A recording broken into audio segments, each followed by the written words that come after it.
So Taylor, Hello. hi. Thank you for being here, Of course, thanks for having me. and we're very happy that you're here. We have been doing our spotlight series on our local public servants because this year is a local election year, and we are trying to educate our community about our local government and also to show that government can do good things. I think that's an important element to what we are doing. So we would like to welcome you, Taylor, to Town of Ulster Citizens tonight, and thank you for being here. And just for our audience, Taylor is currently the acting county clerk. You assumed that position in August? Yes, 24. August of 24. And full disclosure, you are running for office this year. Yes. But if we wanted to hear from the county clerk, he is it at the moment. So I just say that because this is a nonpartisan group. So I'm just giving you full disclosure who we are and who Taylor is and where we are in the process. So can I just go back and catch me up on it? So there was someone who died who was in office. Nina Pastupak. Nina Pastupak. Mm-hmm. So how did you wind up filling that position quickly? I was Nina's deputy. So you were the deputy. So that's Yeah. how it works. The deputy can move into. Nina had a succession plan, She did. and you can put anyone you want in there, Yes. but I was next in line of succession. Great. So that's how that happened. Thank you. I'm going to stop 1 second. Julie, you have just joined us. I just want to make sure you can hear because we're having major technical difficulties tonight. Are you able to hear us? Hello, Julie? Sorry, yes, I can hear you. Okay, great. I'm sorry about the audio, the video, but as long as you can hear us, you're good. And we will be posting a video. Okay, Okay, thank you, and thanks for joining us. thank you. And the county clerk is an elected position. Nina was the clerk for what, 30 years? Just about Yeah. 26, 27, but she was in the office for 45 years. And Wow. she was technically a Republican. Yes. Yep. Are you technically a Republican? No, I'm a Democrat. I mean, I always felt like She was cross-endorsed most of the times that she ran. Yeah. You generally don't make a lot of enemies as you're doing the job well. We heard that from our town clerk as well, that you serve everybody. It should be a nonpartisan Absolutely. position, and that's how you should treat it. So, tell us what you do. All right. Let's just jump in. It's crazy. It's, the clerk's office it's sprawling. I'll put it that way. I'll kind of go in the order of my career, which is sort of chronological as well, because the county clerk is one of the oldest elected positions in the state, really, in the whole country. So our first county clerk, technically, was in 1672. Gentleman William LaMontagne. Now, before 1672, there was still someone locally who did the job of clerk. So it's controversial as to when the first clerk actually came, but the fundamental role of the clerk is the keeper of the records. So we maintain all of the county government's records. That's sort of the first really fundamental thing the clerk does. So I got started in the office in 2016, and I was the county archivist. So my job was just to manage all of the county's historic documents. Because the clerk is the keeper of the records, we have been keeping documents going back to the mid-1600s. Our earliest record here in Ulster County is from 1658. It's really one of the, I think it's the third oldest archives in the whole state. The earliest record we have is the Stockade Bond. So if folks are familiar with Kingston, New York, and the Stockade District.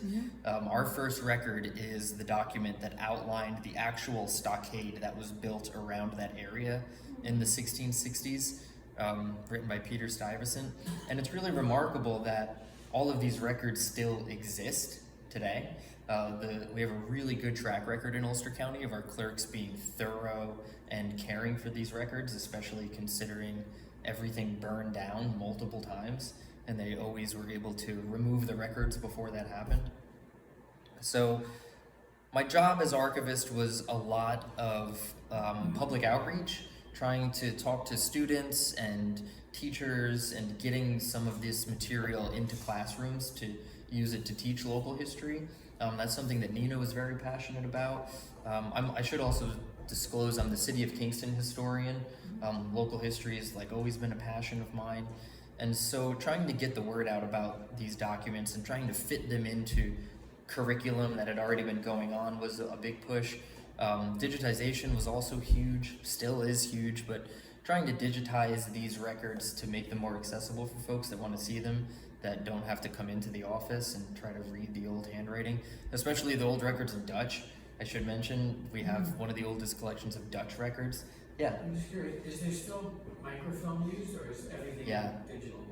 No, we still use microfilm. I want to say we are the only clerk's office in the state that still uses microfilm. We have a whole microfilming department now. That's really only 2 folks there still do the microfilming. But for me, like a millennial that grew up with digital objects, I don't trust them. I don't know, nobody knows what happens to a JPEG after 100 years, for instance. So the idea that we can digitize these records and then the originals we can ignore and these digital ones are the true copies, we have no clue what happens to them over time. We know that microfilm survives about 400 to 500 years, and it's a really good way to reproduce records. So we do still microfilm. We have 2 interesting pieces of hardware actually. One that can produce microfilm from digital images. So what we'll do is digitize a whole set of volumes, and then we'll actually back that up onto microfilm in case we're hacked or something happens, their files get corrupt. We still have this hard copy backup in microfilm. And then we also have one that does the opposite, that will digitize microfilm. So everything that had been microfilmed in from the 50s through the 90s, we can digitize and make digital objects out of them. So we do still microfilm, and we do still microfilm for other counties as well. Other counties that want to be microfilming, they come to us and we charge them a fee and do all their microfilming. So yeah, we still do. Something else I was passionate about as archivist was trying to find untold stories in these archives. So when you read the traditional Ulster County history books, you'll read about George Clinton and Christopher Tappan, and a lot of these really prominent figures that went on to lead lives that were told about through the history books. But there's so much more history in those about local folks, especially women, Black history, Indigenous history. These documents are full of that history that we're trying to get more out into the public and tell some of these stories. So that was really a dream job for me. I should also state we are the only clerk's office in the state that manages a museum. So the Matthews Person House Museum in Uptown Kingston is managed by the clerk's office, and this happened really on accident. It used to be a county office building, and then the roof started to collapse in 2000, and when they started the repairs, they learned that the house was much older than they expected, and it actually dated back to the 1660s, one of the oldest houses still standing in the whole county. Is that the one by Rough Draft? Right across the street from Rough Draft. And since the clerk's office is the one that managed all the history stuff, we were tasked with managing the museum as well, which has been great fun, but really a on-the-job training kind of experience. We had to learn how to do that. So managing the museum was part of the job as archivist as well, something not a lot of folks would attribute to the clerk's office. Even other clerks around the state would not think that that's something that we do. So managing all the old records was one big thing. I did that for 6 years, and then I became the deputy of records management. And as I said, the clerk's office manages all of the county's records, not just the county clerk's records, every other department as well. So we have a facility on Foxhall Avenue in Kingston, the Record Center, that houses about 40,000 cubic feet of records. A cubic foot's basically just a banker's box, any normal box you think of. And we have about 60 different customers, mostly different municipalities and different departments. But managing those records was that was a completely different job. You're not managing historic records anymore where public outreach is the priority. You're managing contemporary government records where really security and destruction is the most important thing. So when I took over, the facility was at about 97% capacity, and at the rate we were taking in records from these other departments, the facility was going to fill up. And then we'd have to find a new facility, which the taxpayers would not have liked. So the priority there became, how do we digitize enough of these documents where you can destroy them afterwards? Unlike historic documents where you're going to keep them forever, a lot of these other government documents that are not historic, payroll records, things like that, once you digitize them, the digital record is the true copy, and you can just get rid of the originals because they're going to hit their retention anyway and then get destroyed. So it allowed us to destroy things quicker, and we imaged over 1 million documents a year in that department, and got to the point where we were destroying more than we were taking in. So we were able to stabilize it. And thankfully, since that point, more of these departments have gone what's called born digital, where they're not even producing paper documents anymore. They're just producing PDFs that get signed electronically, and we never get a physical copy. So as of right now, it doesn't look like the Record Center is going to fill up with contemporary records. And what that's allowed us to do is collect more historic records, which is something, again, I'm very passionate about.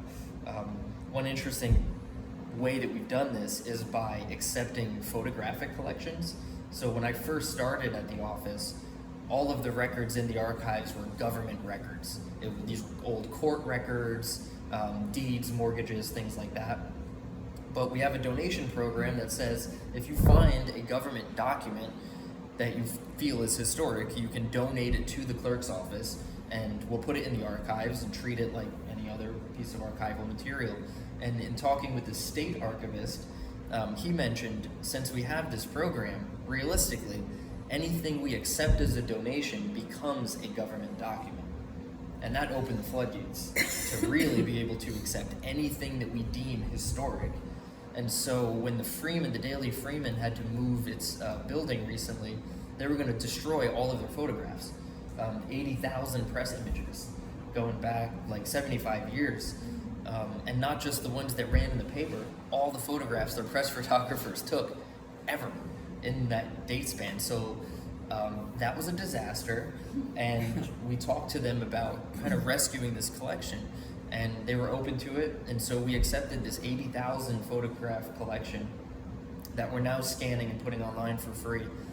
But since then, we've had another group of prominent photographers who are aging now, and they want their material to be available to the public for free when they pass, and they're donating them to the clerk's office now. Again, we're the only clerk's office in the state doing this, but I feel like as keeper of the records, given that things are born digital mostly now, it does allow us to be able to save these other records where in the past it would be either lost, destroyed, or it would be kept by like a local historic society, which unfortunately, like our local historic societies are largely suffering. There's not a huge amount of interest. They struggle to get folks on their boards, and a lot of them don't have the physical space to be able to maintain large collections like this. So I'm really proud that we've been able to do this, and we have over 150,000 photographs now that are going to be available for the public for free. The new digital archive for photographs just went live about 2 months ago. So you can go look at the first 10,000 images from the Freeman and check that out. Is that on the county clerk's website? You can get to it from the county clerk's website. It's technically on the Southeastern Library website. We collaborated with them to do that. So they host the images, so we don't have to pay exorbitant fees to like host terabytes and terabytes of images. I think they charge us something like $250 a year for unlimited space. Wow. It's incredible. Yeah. That's a good deal. It's a really good deal, and it's only for educational purposes. Again, we're the only clerk's office utilizing this. It's mostly college libraries and larger historic societies, New York Historical Society. But now that we have these great collections, we can utilize it also. And all the citizens of Ulster County can utilize it for free. Download high-res images of these things. It's really cool. So I managed all those records for a number of years, and it really, taught me a lot about how every other county department works, because you have to become pretty familiar with their records, and just hugely kind of overwhelming at times. And we are open for tours at the Record Center if anyone is interested to come see it. It's basically a giant warehouse full of boxes like Raiders of the Lost Ark. It's remarkable how nondescript the building is. You've probably driven by it 100 times and would never know what's inside. But that was very fun. So everything I just explained is really one department of the county clerk's office. That's records management. The county clerk really manages 3 departments. So that's the first one. The second one is recording and filing. This one is actually the one that is utilized the most, even beyond the third, which is DMV, which we'll get to. But recording and filing does about twice the amount of transactions a year that DMV does. And we record and file all of your legal documents. So all of your deeds, mortgages, maps, judgments, all of your court records, civil and criminal, all come through our office. And that's a huge lift, and that is all timely. So unlike the archives where you have these records that you have to plan on how to get out to the public and they're going to stay pretty much stagnant for its life cycle, you have to record and file these things in a timely manner legally. So this is sort of one of the busier parts of the office, and it's all mandated by state statute. So the county clerk is what's called it's a constitutional officer. So it's not like the county executive, which our county charter outlines what the county executive does. The New York State Constitution outlines what the county clerk does. We're one of 3. It's the county clerk, the comptroller, and the sheriff. These 3 are separate from county government. They work with county government, but all of our laws and statutes that we follow are state laws. So any different county clerk that you go to, they're going to be interpreting their records differently. They may or may not have an archive. They will all be recording and filing deeds, mortgages, criminal, civil cases, and largely the same way because you have to by law. So the real difficult administrative portion of recording and filing comes with keeping up with the laws. So as you know, New York State changes their laws all the time, and they are often not changed by folks who do the work. So as soon as they pass, there's often issues with them that we have to deal with immediately. I'll give you one example that we're currently dealing with. There's something called the Judicial Security Act that passed last year. What this act says is that a judge or an immediate family member of a judge can request to have any document with their personal information on it redacted. This is to protect the judge from someone who might try to harm them or their family. Other states that have this law, the form that they have to fill out has a field where they fill in which documents they're referring to. New York doesn't have this. So when we get these requests, it is up to us to find all these documents that may have the judge's personal information in it. And it is an enormous administrative burden that really puts the county at risk. If we miss one of these documents, Sure. It's $1,000 a day fine until we fix it. So it's things like that where like every year pretty much there are new laws that pass, and then the county clerks all scratch our heads like, okay, how do we do this? So there's a county clerk association that meets twice a year where all the county clerks in the state get together and try to figure these things out. And it usually ends up saying that we have to go to the state legislature, or state senate or assembly, depending on the bill, and advocate for them to amend it. But that also, recording and filing brings in like more revenue to the county than anything else in the county. We collect mortgage tax. Everything that you record or file has a recording fee. So we're one of the few departments that actually is profitable in the government. Like, we need to be doing what we're doing, or else we're going to be insolvent pretty quick. And the third department that we manage, of course, is the most public-facing one, the Department of Motor Vehicles. This is the newest addition to the clerk's responsibilities. So the county clerk got the responsibility of managing DMV in the late 60s. So if you recall, the office itself existed for 300 years before that. So like most of what we do is not DMV related.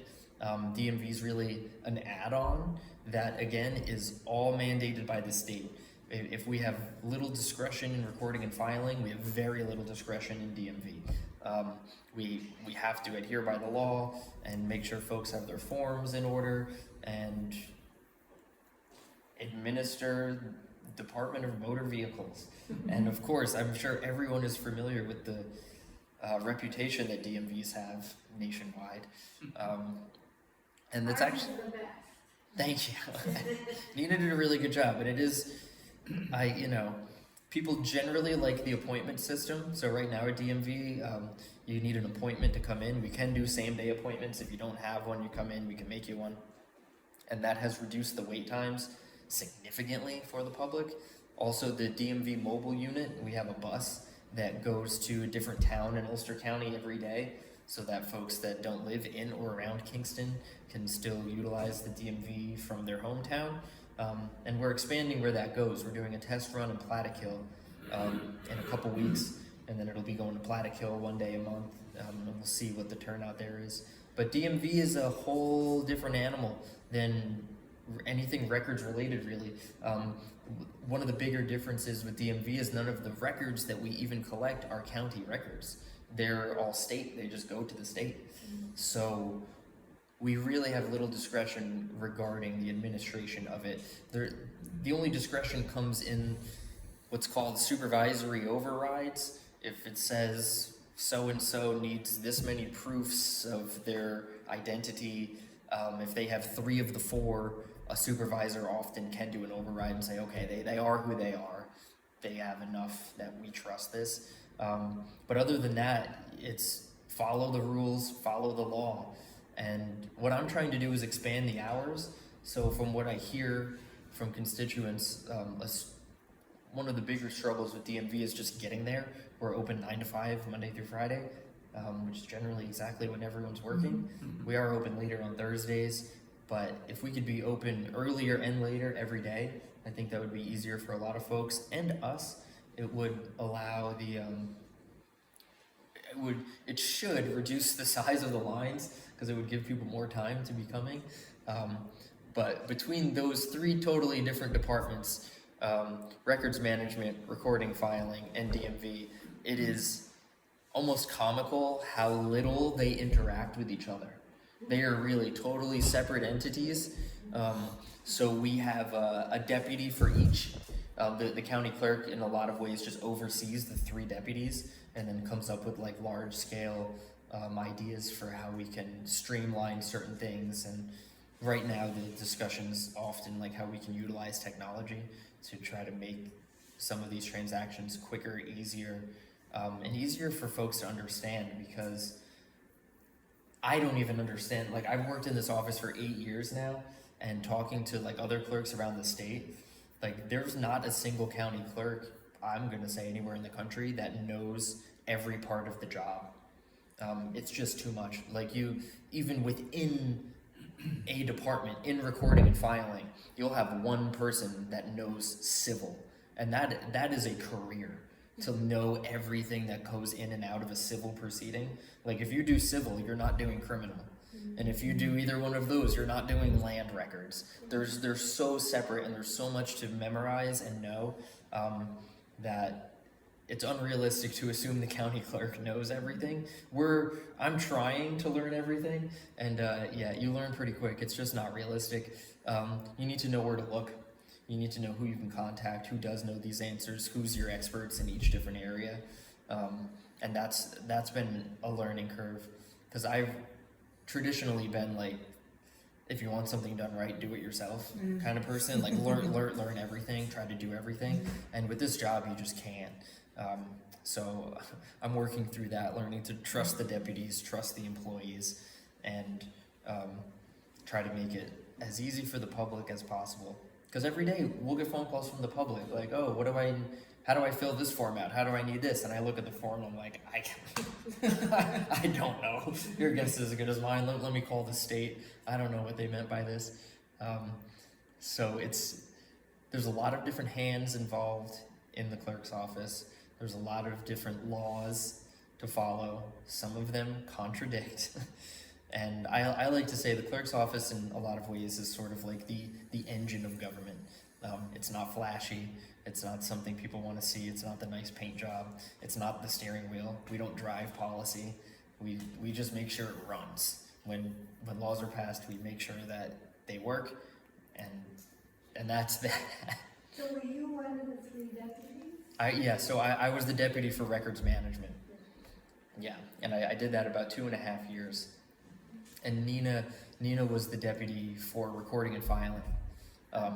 So even having been there 45 years, like, Nina didn't know records management that well. She never even worked in that building.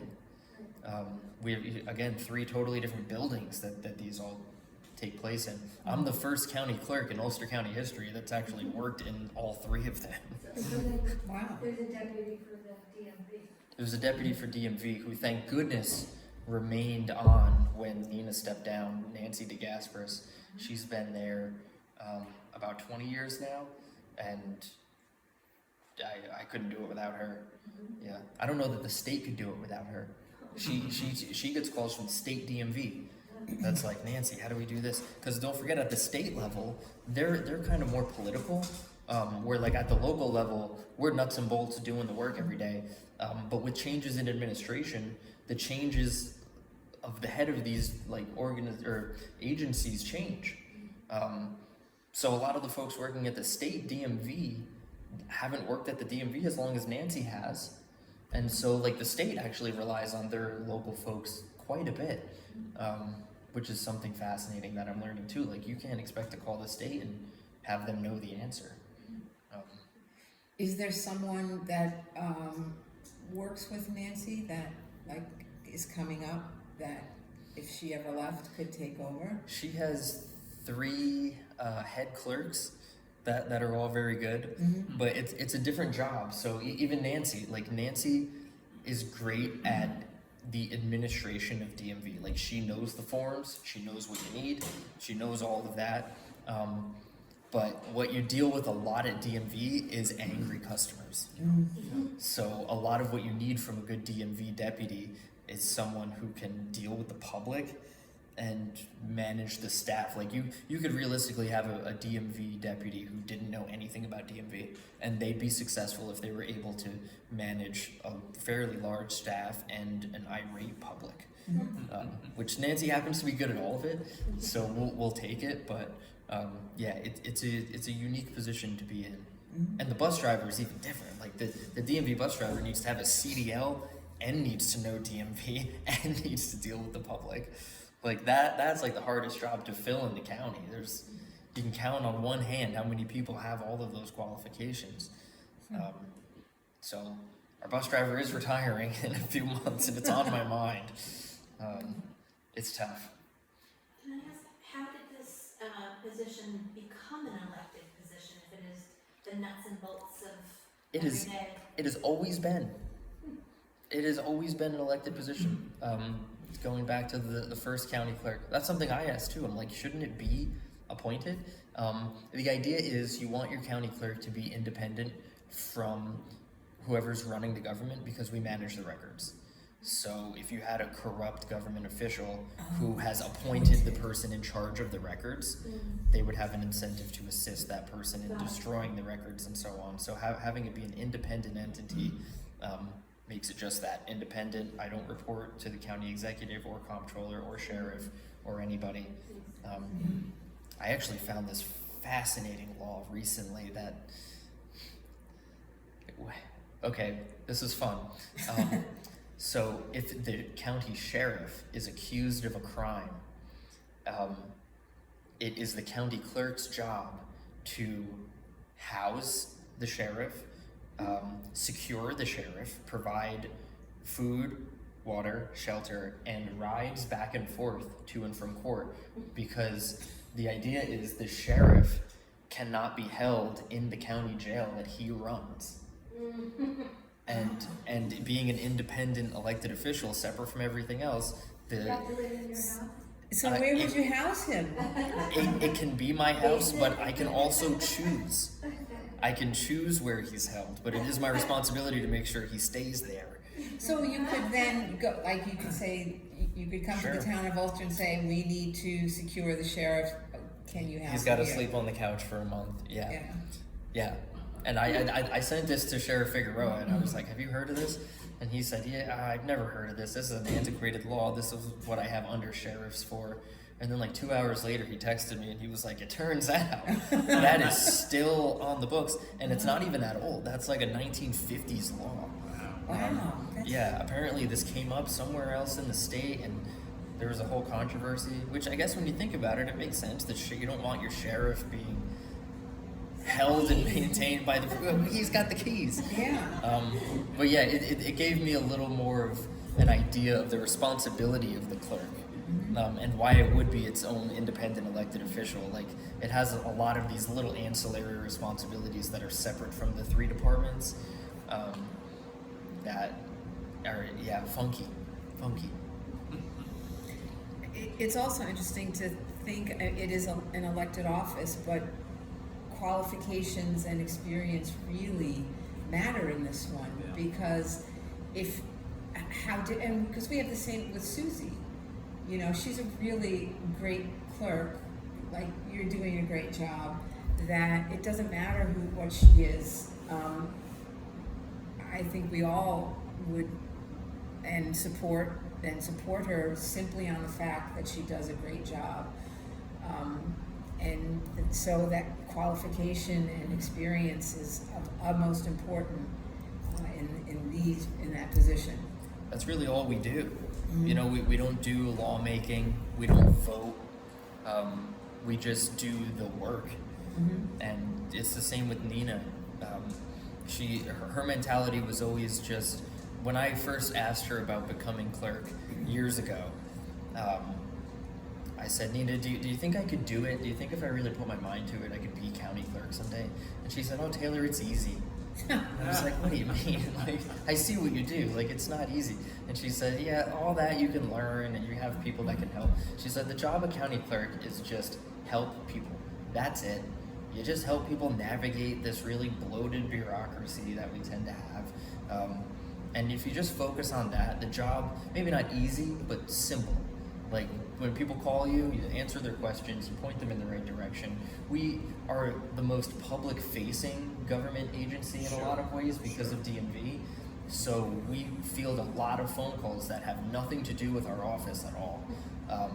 And it's actually really helpful for me to have been the records management deputy and learning what all the other departments do, because we're able now to point people in those right directions. And I tell everyone, just call our office. Even if you don't think it's clerk related, we'll be able to point you in the right direction. We'll be able to tell you who is supposed to take care of There's this. other people who point to you anyway. Probably. But what we actually do is fairly limited. And so if you call us and you're looking for your tax bill or something, it's not us, but we can put you in contact with the Department of Finance and exactly who can help. So that's what I focus on in the job day to day, is just helping people, answering their questions, trying to talk them down when they're frustrated. Because again, we have to tell people no quite a bit, and that's not the easiest thing to do, especially when they're right. Like we deal with people in DMV all day that are like, I need my license back and I did X, Y, and Z just like the state told me to do. And we have to tell them like, I understand, but like our system doesn't allow us to do this unless you have this piece of paper that like there's nothing we can do about this. And like that's a difficult part of the job that it's almost like retail. Like if anyone's worked retail and you know like when customers get really upset with you and you're like, I can't do anything about this for you, we end up in that position quite a bit at DMV. Well, it certainly sounds like you have the spirit of your posture. You know, she was truly not partisan. I mean, I think half the people in the county don't know she was a Democrat or Republican. It really didn't matter to her. And it was, can you get the job done? And she was a great, elegant traffic cop. Oh yeah. and getting things done. And I think that's why everybody loved her. But worked very hard. I just don't see how anybody could walk into this job that doesn't know what you know. It's tough, and you see it at the county clerk conventions when these new clerks get elected that haven't worked in the office before or even interned there, and it's always the first conference that we all kind of look over at them like smirking because when you sit down for one of these 12-hour conferences and they start going through the nuances, you're like, what did I run for this for? Like, you're not running to be a representative. Right. You're not running so that you can, promote your ideas that you have. Like, you're running to manage a very complex office. And that first conference is always when people have that oh shoot moment, and they're like, this is not what I expected it would be, and we have to learn a lot really fast because again, you have a time limit. When you get these documents in your office, you have 30 days to file these, and they better be filed correctly or you'll get fined. So it certainly puts the counties at risk when they have folks that get elected that don't have the experience. And those folks have to just really rely on the other county clerks around the state to guide them. Is someone running against you? Yes. And does that person have any experience? No. Well, first, he has it's a primary Right. in June. Okay. But then whoever prevails, there is no, there is no Republican because No. they had their convention in the county. Yeah, So, it's just the primary. yeah. So this next few months will be, yeah. But there are certain days I'm like, I wish my opponent could just come do this for a week. Right. Because I know her personally and she would not enjoy it. It's not something that you maybe understand. No, it's not fun. I mean, like, I enjoy it. Like, you have to really have a passion for, like, the nitty-gritty nuance of government work. But it's not for everybody. And there were even days I'm like, did I really want to do this? Like, is this really what I signed up for? But then I got a letter yesterday, and it was from a woman. It was a beautiful letter, and it just said, thank you so much for your help getting my passport. My husband and I were able to go on our honeymoon, and it was so meaningful. And I was like, you know what? This is what it's all about. Like, this makes it all worth it. Because again, we do passports too, something I didn't mention. We're an agent of the State Department, so we administer passports. So are they actually done here in Ulster County? Because I actually need mine renewed, and I'm wondering. Yes and no. So we can accept them. We make sure everything looks good. We'll seal it, stamp it, and then we send it to a processing center that's run by the State Department, and then they process them and make sure everything's good on their end, and then you'll get it directly in the mail.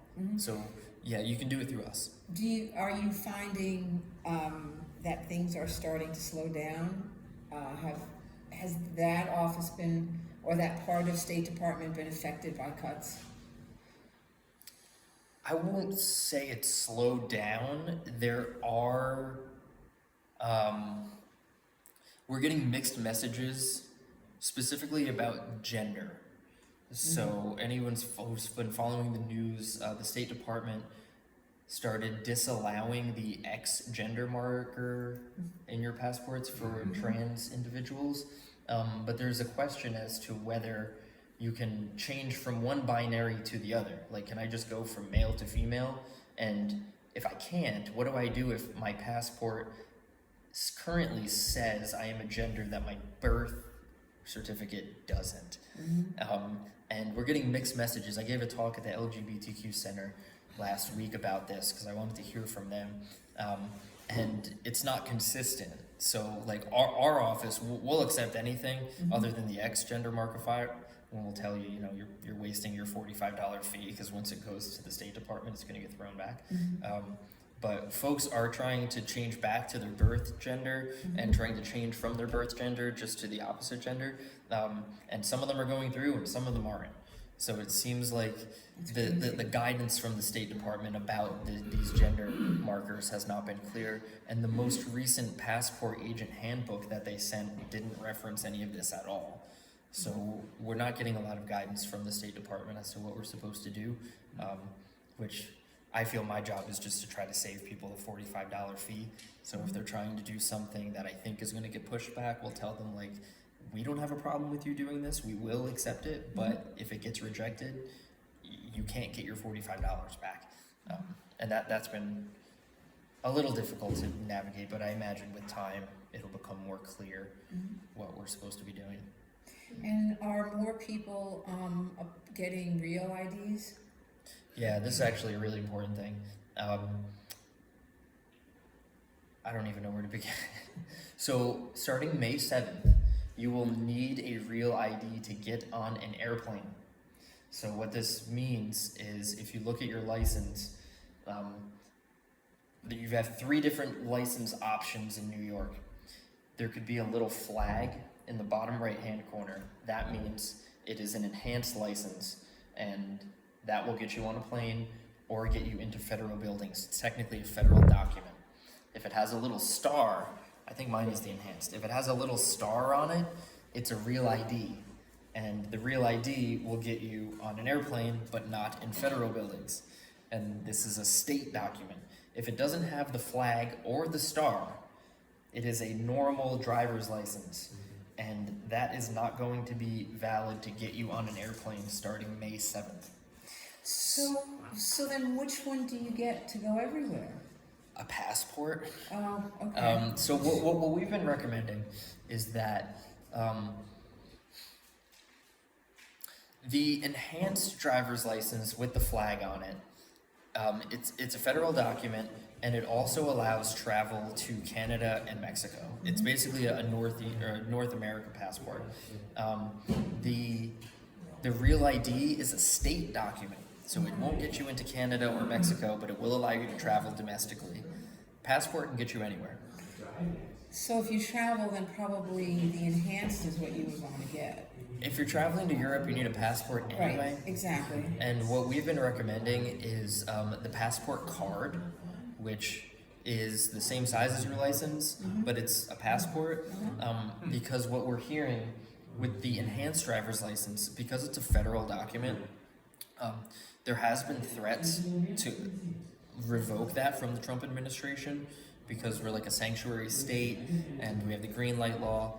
Oh my God. So just locally, we've been recommending if folks are renewing their license and are debating whether or not to get the enhanced or the real ID, I would recommend get the real ID and then get the passport card, and then you're covered and can go anywhere on the planet. I never heard of passport card. Yeah, either did I until a couple months ago when we had like one of those county clerk conferences, and they said that there was a number of counties that have received like threatening letters from the Justice Department. So get the real ID and the passport card. That's what I would do.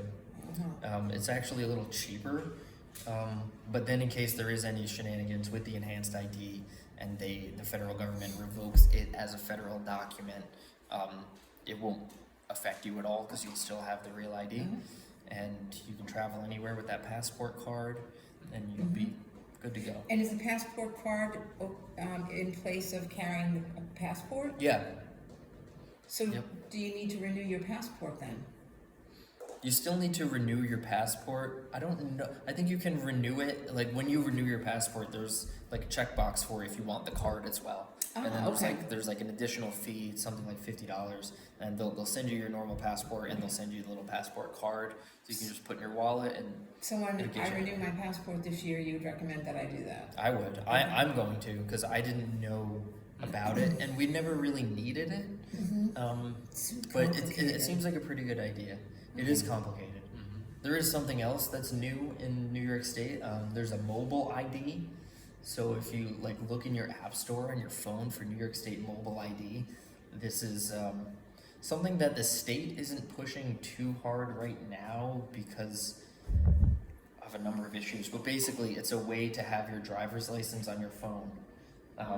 Now you still need to carry your driver's license, like, because law enforcement needs it and they don't want to take your phone into your car. What it is good for is it's like TSA approved. So if you're traveling and you lose your wallet or something, you can get back on the plane with this. So what I'm recommending is if folks are traveling, download the mobile ID app, scan your license in.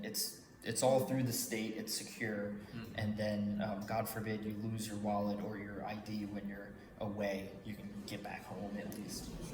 Oh, that's a great idea. Yeah. Are you seeing an influx? I've heard that married women might have to show their maiden names when they go vote next. Are you seeing an Their birth influx of- certificates, yeah. Yeah, birth certificates. Yeah.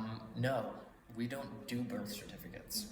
This is another complication of New York State. That would be the local yeah. place where, the town that you, or city where you were born, you'd have to go to Yeah. for that. So well, can't say all in the clerk's office. There's never any hard or fast rule. Generally, vital records, birth, death, marriages are at the local level.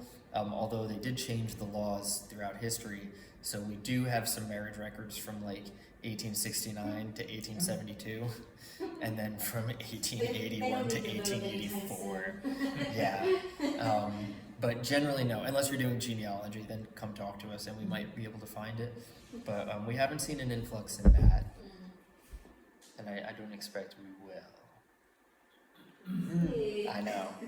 Never say never. We do get a number of calls a day about that. And then, yeah, we just say like, oh, well, where were you married? I'll give you the local clerk's info and contact them. It's gonna get interesting. Yeah, there's a lot of Fascinating. new things. Yeah, does anyone have any, I don't know how much time you spent. Well, Am I overtime, undertime? We did, but it's been fascinating. We're over, but nobody's been bored. Oh, well, this is fun. It's been real. I knew it would be very interesting. I mean, I'm glad someone thinks that. on your cast there. No, I have no notes. I do have a question for the archives, that building that you said we could get a tour. Yeah. How do you, do they happen, or do you have to call and make an appointment? Call or email. I knew that was coming. Yeah, so. if I mean, you- that would be Yeah. a field trip. I think it would be great for us to. We'd love to have you. We have a big field trip tomorrow for 25 BOCES students. Oh, that's great. Oh, you can let us know. If you just Google Ulster County Archives, send an email to that generic archives email. That goes right to our archivist and our historian, and we can set something up. We like when people request them in advance, because then we can pull some of the documents. So when people just show up and say, I want a tour, we can give you one, but everything's going to be in boxes. If we know you're coming a day or two in advance, we can pull some of the interesting stuff out. So when we bring you into the vault, you can see some of the cool stuff. Yeah. We should maybe plan, because I have a thought that November meeting, because by then the election will be over and we will have had a number of government people to have a better understanding of our government. What I thought might be really interesting in November would be to have our town historian and perhaps also the Ulster County historian together, and to talk about how our towns became these fakakta borders, and we ended up with the town of Ulster, the town of Kingston, and the city of Kingston, because there is a lot of history to that. I've got the map. And I've heard stories as to why, and I'd love to know the real reasons why that broke up. I can answer in 30 seconds. Oh, good, do it. Go ahead. Totally political. Yeah. So the city of Kingston was largely Democratic, and the town of Ulster and town of Kingston said this isn't fair. We should be our own thing, and they fought it for a while. This was when the city of Kingston was breaking off their merger with Rondout, because it used to be the town of Kingston, the town of Rondout, and the town of Wilbur. And they were working on converging in 1872 to say, no, we want to be the city of Kingston. And Rondout said, well, I think we should be the city of Rondout, where more people live down here in Rondout, and so on. And during those negotiations, folks that lived in what's now town of Kingston and town of Ulster said, hey, if you guys are merging into a city, we feel we are our own thing, we're our own entity. And like during that merger process, they broke off. I guess- Wilbur. Wilbur merged with the city of Kingston. Oh, Yeah. Yeah. never to be heard from again. No, it's still, I mean, folks who know or live down there still know about Wilbur, but it used to be its own. Was there a voter fraud up in the town of, up in what is now the town of Kingston that also played into this? Maybe. I don't know of that. It was my understanding that what had kicked it off was there was a allegation of voter fraud. And as a punishment, they isolated this small town of Kingston up there. Really? I don't know of that. Yeah, I have to look into it. Did you ever meet Jim McGarry? He lives up in Ruby. No. He lived in Ruby. He passed away. Hmm. He- Oh, that's right. You're He right. was the city attorney. We had discussed this quite a bit. There was an incident of voter fraud. It was, the town of Kingston completely surrounded the city of Kingston. Yeah. And when this voter fraud took place, as a punishment, they isolated the town of Kingston, and the remainder of the town of Kingston became the town of Ulster, which was in 1876. Yeah, interesting. I have the papers. Jim had sent me all the papers. It was in the newspapers and such. And that's what created The town of Kingston.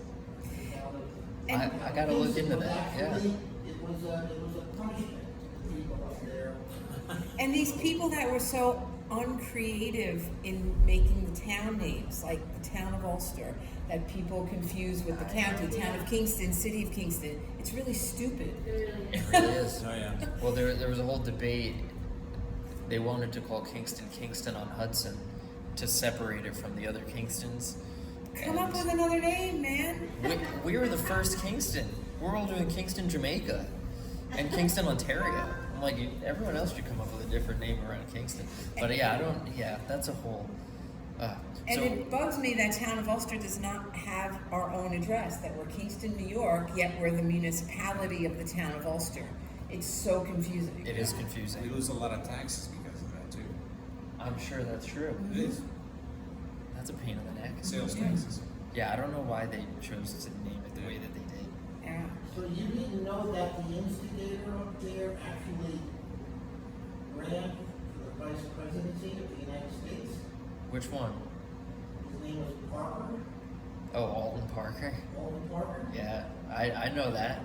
you know? Yeah. He was the instigator up in the town of Kingston. Was he? This is what